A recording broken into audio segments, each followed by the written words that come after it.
Nathan नाम के एक आदमी को देखते हैं जो सुबह सुबह बैंक में असिस्टेंट मैनेजर की अपनी नौकरी पर जाने के लिए तैयार हो रहा था। जब बैंक का हेड मैनेजर स्टाफ को मोटिवेट करने के लिए स्पीच दे रहा था, तब नेथन की आंखें तो बस शेरी नाम की एक इंटर्न पर टिकी हुई थी। उसके हाव भाव से लग रहा था कि वो उसे बेहद पसंद करता है। खैर, बाद में उसके ऑफिस में अर्ल नाम का एक आदमी आया जिसकी पत्नी की हाल ही में मौत हो गई थी और इस सब के चलते वो बैंक की किश्त नहीं भर पाया था। नेथन ने उसे थोड़ी और मोहलत देते हुए कहा कि 50 साल बाद अपने जीवन साथी को खोना बहुत मुश्किल रहा होगा। इस पर अर्ल ने जवाब दिया कि वक्त से फर्क नहीं पड़ता, अगर मैंने उसे पहले दिन भी खो दिया होता तो मैं इतना ही दुखी होता। कुछ देर बाद नेथन एक कप में अपने लिए कॉफी तैयार कर रहा था, तभी अचानक शेरी ने उसे पीछे से बुलाया। नेथन चौंक गया और गर्म कॉफी उसके हाथ पर गिर गई। शेरी माफी मांगने लगी, मगर नेथन हथेली लाल पड़ने के बावजूद भी कहने लगा, मैं ठीक हूँ। बाद में जब वो अपनी जली हुई चमड़ी पर दवाई लगा रहा था तो शेरी घबराई हुई ऑफिस में आई। उसे डर था कि इस गलती के लिए उसे नौकरी से निकाल दिया जाएगा, लेकिन नेथन ने उसे भरोसा दिलाया कि ऐसा कुछ नहीं होगा और उसे तो माफी मांगने की भी जरूरत नहीं है। फिर शेरी अपनी गलती सुधारने के लिए नेथन को लंच पर चलने के लिए पूछती है, जिसके लिए नेथन ने पहले तो मना कर दिया, लेकिन थोड़ा सोचने के बाद वो राजी हो गया। लंच के दौरान शेरी ने उसे एक बहुत ही स्वाद केक का टुकड़ा चखने के लिए कहा, जिस पर नेथन ने मना करते हुए कहा कि वो कोई भी सख्त चीज नहीं खा सकता। क्या मतलब खा नहीं सकते? शेरी ने पूछा, जिस पर नेथन ने थोड़ा हिचकिचाते हुए जवाब दिया कि मुझे एक खास किस्म की बीमारी है, दर्द महसूस नहीं होता मुझे। अगर एक सख्त चीज खाते हुए उसकी जीभ दांतों के बीच में आ गई तो उसे नॉर्मल लोगों की तरह दर्द नहीं होगा और हो सकता है कि वो अपनी खुद की जीभ चबा जाए। इसीलिए उसकी डाइट में सिर्फ लिक्विड्स थे। इस पर शेरी कहने लगी कि ये तो सुपर पावर है, लेकिन फिर नेथन ने उसे समझाया कि इस बीमारी के साथ पैदा होने वाले लोग आमतौर पर 25 साल से ज्यादा नहीं जीते, क्योंकि उसे चाहे कितनी भी बड़ी चोट क्यों ना लग जाए, उसे पता ही नहीं चलेगा और फिर वो अचानक से मर जाएगा। इतनी गर्म कॉफी हाथ पर गिरी, फिर भी मुझे दर्द कहाँ हुआ था। खैर, इस सब के बावजूद भी शेरी ने उसे केक खिला दिया कि इतना डर डर कर जीने का क्या फायदा है, और जिंदगी में पहली बार केक खाकर नेथन को बहुत मजा आया। खैर, काम पर वापस जाने से पहले शेरी ने उसे रात को दोबारा मिलने बुलाया, लेकिन अपने एक ऑनलाइन दोस्त के साथ कंप्यूटर पर गेम खेलते हुए नेथन ने कहा कि यार मैं नहीं जा रहा, इतना कोई इंटरेस्टिंग आदमी नहीं हूँ यार, मैं बोर हो जाएगी मुझसे। लेकिन फिर उसके ऑनलाइन फ्रेंड ने उससे कहा कि फालतू डरना छोड़ दे और भाभी से मिलके आ, समझा कितने दिनों से बात कर रहा था उस लड़की के बारे में। खैर, एक बार में शेरी के साथ बातचीत के दौरान अचानक नेथन को किसी ने नोवाकेन कहकर बुलाया। ये उसके स्कूल का कोई लड़का था जो पास आकर कहने लगा, तू जिंदा है अब तक? मैंने सोचा था मर गया होगा। ये कहकर वो आदमी बेशर्मों की तरह हंसने लगा। उसके जाने के बाद नेथन ने शेरी को बताया कि स्कूल में बच्चे उसकी बीमारी का पता लगने के बाद उसे बिना बात पीटते थे, क्योंकि उसको दर्द तो होगा नहीं। ये आदमी भी उनमें से एक था। खैर, अचानक नेथन की घड़ी का अलार्म बजा, जिसका मतलब था कि नेथन को अब सुसु करने जाना है, क्योंकि अगर उसका ब्लैडर भर के फट भी जाएगा तो भी उसे पता नहीं चलेगा।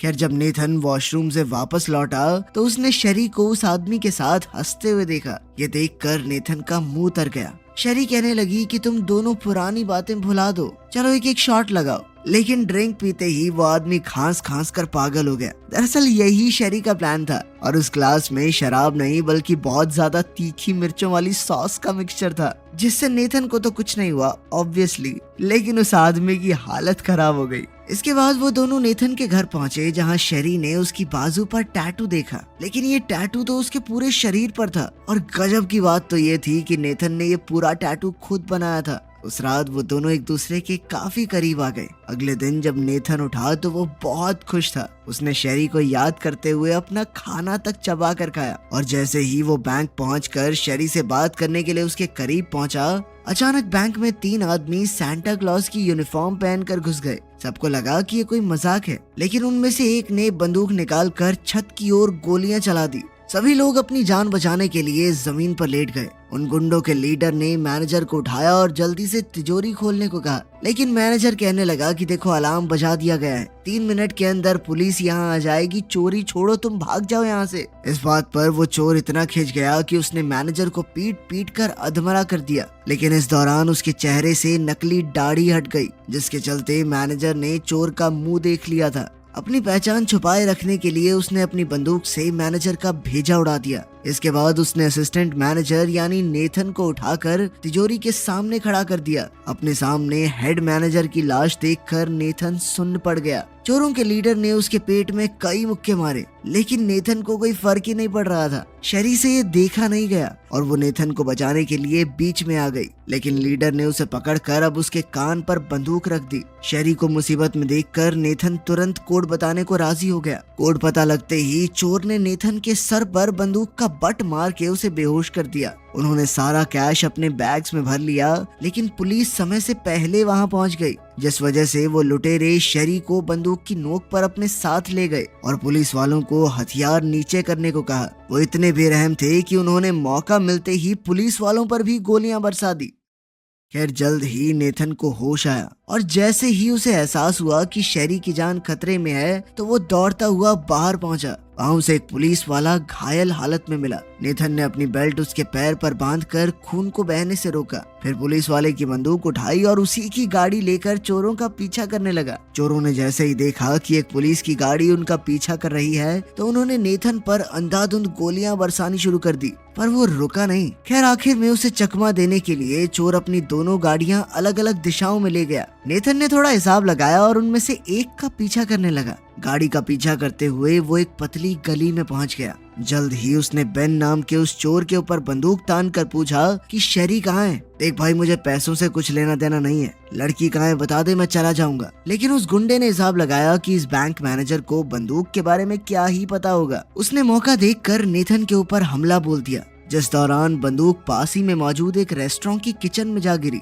वो गुंडा बंदूक उठाने के लिए भागा, लेकिन नेथन भी उस पर झपटा। गुंडे ने उस पर कई गोलियां चलाई, लेकिन नेथन बच निकला। उसने गरम पैन उठाकर बंदूक पर दे मारा, जिससे वो खौलते हुए तेल में जा गिरी। उनकी इस लड़ाई के दौरान उस गुंडे ने नेथन को बहुत पीटा, पर वो हर बार वापस खड़ा हो जाता। इससे पहले कि बेन उसे खत्म कर पाता, नेथन ने खौलते हुए तेल से बंदूक निकाली और बेन की खोपड़ी उड़ा दी। एक इंसान को मारकर वो काफी डर गया था, लेकिन अभी पछतावे का समय नहीं था। उसे सिर्फ शेरी को बचाना था। उसने बेन का फोन अपने पास रख लिया और साथ ही उसकी बाजू पर बने टैटू की फोटो भी खींच ली। इसके बाद वो बेन की ही गाड़ी लेकर निकल पड़ा। उसने अपने ऑनलाइन गेमर दोस्त रॉस्को को उस टैटू की फोटो भेजकर कहा कि जल्दी से पता लगा भाई ये टैटू किसने बनाया है। जिस पर रॉस्को ने उसे याद दिलाया कि हम बस साथ में गेम खेलते हैं, पता है ना, असलियत में कभी मिले भी नहीं एक दूसरे से। लेकिन नेथन के मिन्नतें करने पर आखिर में वो मान ही गया। उधर पुलिस को लग रहा था कि नेथन भी जरूर इस चोरी में शामिल है, क्योंकि वो मौका मिलते ही चोरों के साथ भाग गया था। वहीं दूसरी तरफ नेथन अर्ल की हार्डवेयर शॉप में पहुंचा। अर्ल ने उसकी खस्ता हालत देखकर एम्बुलेंस बुलाने की बात कही, लेकिन नेथन ने कहा कि अभी टाइम नहीं है मेरे पास। उसने कटर उठाया और एक बड़ा सा कट लगा के आराम से अपने हाथ से गोली बाहर निकाल दी। अर्ल ये देखकर हैरान रह गया कि ये बंदा है क्या।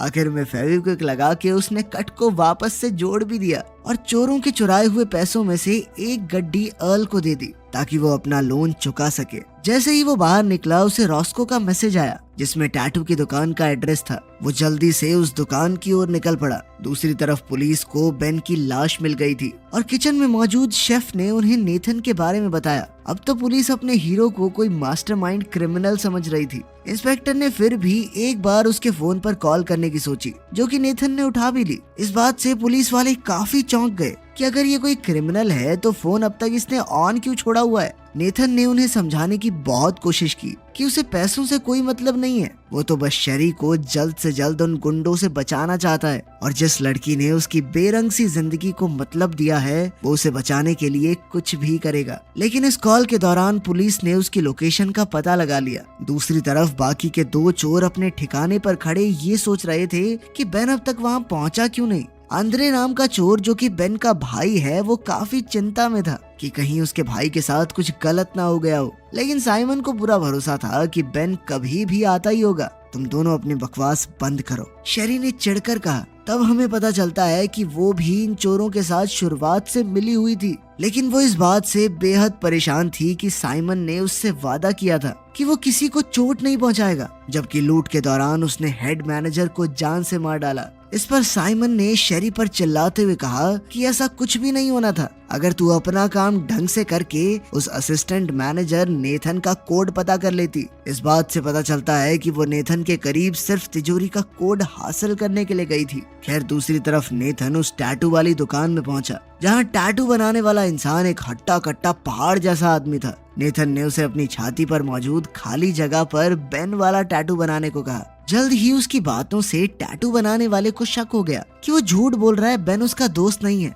और उसने बातों बातों में एक चाकू उठा लिया। लेकिन नेथन पहले ही उस पर बंदूक ताने खड़ा था। इतने में टैटू आर्टिस्ट की बीवी ने बंदूक पर सरिये से हमला करके उसे दूर पटक दिया। अब नेथन और उस पहलवान के बीच जबरदस्त लड़ाई शुरू हो गई। नेथन के हमलों का तो उस पर कोई भी असर नहीं हो रहा था। आखिर में नेथन ने अपनी दर्द न होने वाली सुपर पावर का इस्तेमाल किया और अपनी मुट्ठी में कांच के टुकड़े लगाकर उसने उस पहलवान की आंखों पर हमला कर दिया। फिर उसे जान से मारने की धमकी देकर नेथन ने उससे बेन का पूरा नाम निकलवाया, जिसके बाद उसने थोड़ा जुगाड़ लगा के बेन के घर का पता लगा लिया और कहीं वो एड्रेस भूल न जाए। इस चक्कर में नेथन ने एड्रेस का टैटू अपनी हथेली पर बना लिया।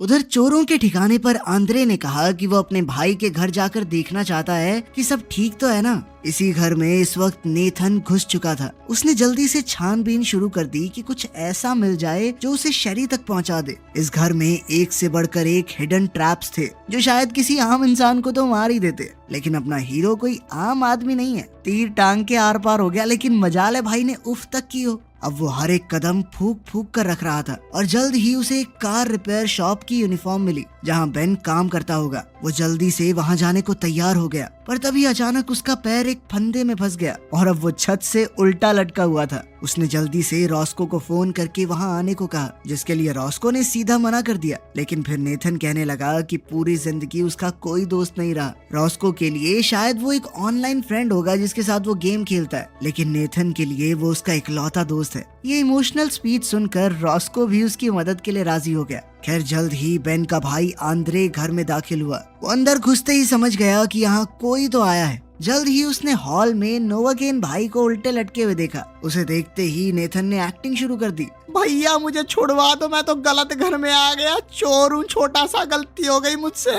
लेकिन आंद्रे ने उसके हाथ पर लिखा हुआ एड्रेस पढ़ लिया और वो समझ गया कि नेथन झूठ बोल रहा है। तभी आंद्रे को साइमन का फोन आया, जिसने उसे बताया कि बेन को सूट बूट पहने किसी आदमी ने बेरहमी से मार दिया है। आंद्रे समझ गया कि इसी आदमी ने मेरे भाई को मारा है और वो नेथन को मारने से पहले उसे टॉर्चर करना चाहता था, जबकि नेथन को असलियत में दर्द होने की एक्टिंग करनी पड़ रही थी।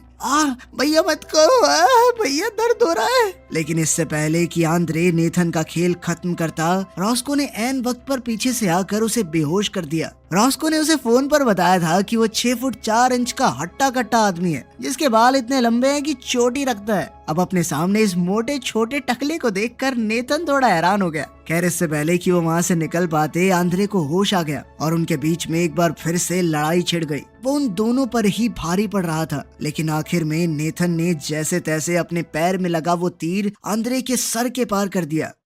इसके बाद रॉस्को ने नेथन की मरहम पट्टी की और उसे पुलिस के सामने सरेंडर करने को कहा। लेकिन नेथन कहने लगा कि ऐसा करते ही वो मुझे पकड़कर पुलिस स्टेशन ले जाएंगे, पूछताछ करने में सारा टाइम बर्बाद कर देंगे वो। अगर उस दौरान शेरी को कुछ हो गया तो वो खुद को कभी माफ नहीं कर पाएगा। पुलिस नेथन की लोकेशन ट्रैक करके बाहर पहुंच चुकी थी। अचानक उन्होंने देखा कि नेथन एक स्कूटर पर वहां से भागने की कोशिश कर रहा था। जल्द ही पुलिस ने उसे धर दबोचा, पर ये नेथन नहीं, उसके कपड़े पहने हुए रॉस्को था, जो पुलिस के पकड़ते ही चिल्लाने लगा, मुझे मत मारो सर, जरूरत पड़ी तो उसके खिलाफ गवाही भी दे दूंगा मैं। उधर अपना नोवाकेन गैराज के बाहर पहुंच चुका था, जबकि अंदर साइमन और शेरी वहां से भाग निकलने की फिराक में थे। लेकिन अब शेरी उसके साथ कहीं नहीं जाना चाहती थी। उसने कहा कि सिर्फ चोरी तक तो ठीक था, पर साइमन अब साइको बन चुका है जो मजे के लिए लोगों को मारता है और वो इस सब का हिस्सा नहीं बनना चाहती। तभी नेथन हाथ में बंदूक लिए साइमन की ओर बढ़ा और उसे शेरी को आजाद करने को कहा। साइमन ने उसे पहचान लिया कि तू तो वही बैंक असिस्टेंट मैनेजर है ना, तू तब से पीछा कर रहा है हमारा। इसके लिए ये लड़की बहन है मेरी, शुरुआत से पागल बना रही थी तेरा। इस पर शेरी ने पीछे से कहा कि शुरुआत में सब प्लानिंग थी, पर उन्होंने जो लम्हे साथ बिताए हैं वो उसके लिए भी बहुत मायने रखते हैं। लेकिन इस धोखे ने नेथन को पूरी तरह हिला कर रख दिया था। मौका देखकर साइमन ने नेथन के हाथ से बंदूक छीन ली और उसे पीट पीट कर बेहोश कर दिया। इसके बाद वो नेथन को घसीट कर एक गाड़ी के नीचे ले आया। अब वो गाड़ी का पूरा वजन उस पर डालकर नेथन को कुचलने ही वाला था कि तभी शेरी बीच में आ गई और अपने भाई से कहा कि तुम चले जाओ ना यहाँ से, पैसे भी ले जाओ, मुझे कुछ नहीं चाहिए, बस इसे जिंदा छोड़ दो। साइमन नहीं माना और उसने शेरी के सर पर बंदूक तान दी, लेकिन इससे पहले वो कुछ करता पुलिस ने पीछे से उस पर ही गोली चला दी। पुलिस वालों ने शेरी को हथकड़ी पहनाकर गिरफ्तार कर लिया और नेथन की भी जान बच गई। उसे स्ट्रेचर पर लेटाकर एम्बुलेंस में हॉस्पिटल ले जाने के लिए तैयार किया गया, पर तभी अचानक साइमन ने पुलिस वालों पर अंधाधुंध गोलियां चलानी शुरू कर दी। वो अपने रास्ते में आने वाले हर इंसान को मारने में लगा हुआ था, यहाँ तक कि एम्बुलेंस हाईजैक करने के लिए उसने ड्राइवर को भी मार डाला। लेकिन वो ये नहीं जानता था कि एम्बुलेंस के अंदर नेथन भी मौजूद है। शेरी नेथन को बचाने के लिए पुलिस की गाड़ी की चाबियां लेने अंदर गई, जहाँ डिटेक्टिव मिन्सी ने उस पर बंदूक तान कर कहा कि वो भी साथ चलेगी। रॉस्को भी उसी गाड़ी में पीछे मौजूद था। शेरी ने कहा कि वो जानती है उसका भाई कहाँ गया होगा। उधर एम्बुलेंस चलाते हुए साइमन को अपने पेट में लगी गोली की वजह से बहुत दिक्कत हो रही थी। उसकी दर्द से कराहने की आवाज सुनकर पीछे स्ट्रेचर पर लेटे नेथन को समझ आ गया कि कुछ तो गड़बड़ है। ऊपर से उसका हाथ स्ट्रेचर से हथकड़ी से बंधा हुआ था। एक तीखे मोड़ पर जैसे ही नेथन स्ट्रेचर से नीचे गिरा तो साइमन को भी उसके वहां होने का पता चल गया। उसने सोच लिया था कि आज तो इसकी गेम करके रहूंगा। वो अपनी बंदूक तक पहुंचने की कोशिश करने लगा, जबकि नेथन पीछे एक फायर एक्सटिंग्विशर की ओर बढ़ा, जिसकी मदद से उसने अपने अंगूठे की हड्डी को डिसलोकेट किया और आसानी से हथकड़ी निकाल दी। साइमन ने अचानक स्ट्रेचर पर गोलियां चलाई, लेकिन तब तक नेथन खुद को आजाद कर चुका था। गाड़ी चलाने के चक्कर में साइमन के हाथ से बंदूक भी छूट गई, जो कि नेथन ने उठा ली। लेकिन साइमन को इससे कोई फर्क नहीं पड़ा, क्योंकि वो जानता था कि नेथन एक अच्छा इंसान है, उससे गोली नहीं चलेगी। वो सिर्फ अपनी जान बचाने के लिए ही किसी को मार सकता है।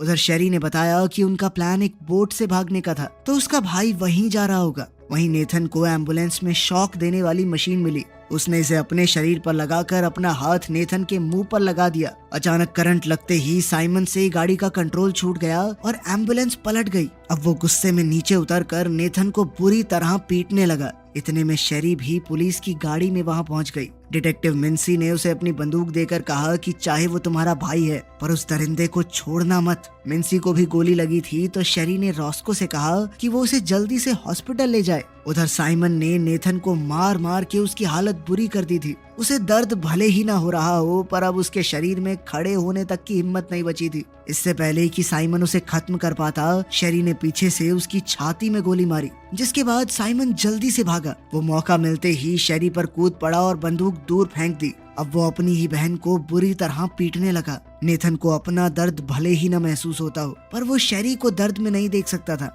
वो धीरे धीरे रेंगते हुए एम्बुलेंस से गिरे हुए एक मेडिकल बैग की तरफ बढ़ा और उसमें से एड्रेनलिन का इंजेक्शन अपनी टांग में लगा दिया। साइमन अब शेरी को भी मारने ही वाला था, लेकिन ऐन वक्त पर नेथन ने पीछे से आकर साइमन को खत्म कर दिया। लेकिन अब उसका शरीर और नहीं सह सकता था। वो शेरी की बाहों में धीरे धीरे बेहोश होने लगा, लेकिन इन आखिरी लम्हों में भी उसने शेरी से अपने प्यार का इजहार किया, जबकि शेरी अपनी सभी गलतियों के लिए उससे माफी मांग रही थी। इसके बाद जब उसकी आंख खुली तो वो हॉस्पिटल के एक कमरे में था। रॉस्को ने उसे बताया कि तुझे heart attack, brain haemorrhage, blood loss, 3rd degree burns, 10-20 टूटी हड्डियां और पता नहीं क्या क्या हुआ था, पर डॉक्टर ने कहा है कि तू पूरी तरह ठीक हो जाएगा, बस आराम कर। तभी डिटेक्टिव मिन्सी भी वहां पहुंच गई, जो नेथन को जिंदा देखकर बहुत खुश थी। उसने बताया कि एक पुलिस ऑफिसर की जान बचाने और सभी गवाहों से बात करने के बाद नेथन को बस 6 महीने के हाउस अरेस्ट की सजा सुनाई गई थी, जो कि उसे वैसे भी हॉस्पिटल बेड पर आराम करते हुए बताने पड़ेंगे।